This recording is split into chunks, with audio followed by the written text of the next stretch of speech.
Our ulam for today, magsasayang tayo ng isang buong tulingan. At ito nga palang kakailanganin natin, sibuyas, bawang, luya, sili.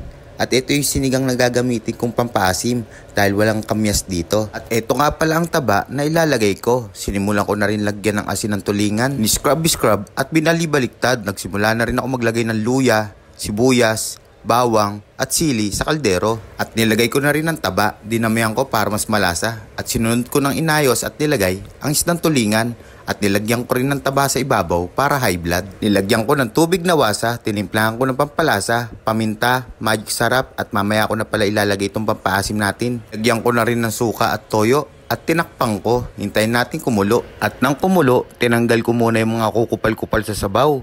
At naglagay na rin ako dito ng pampaasim. Konti lang pala para hindi masobrahan. At pagkatapos magpakulo ng mahababang oras, finally, luto na po ang ating sinaing na tulingan. At syempre, ready to serve na yan. At kakain na po tayo. Yun no, deliciously. At syempre, lalagyan natin ng tabayan. Mapaparami na naman ang kain natin. Thanks for watching. Please like, comment, and share. All good!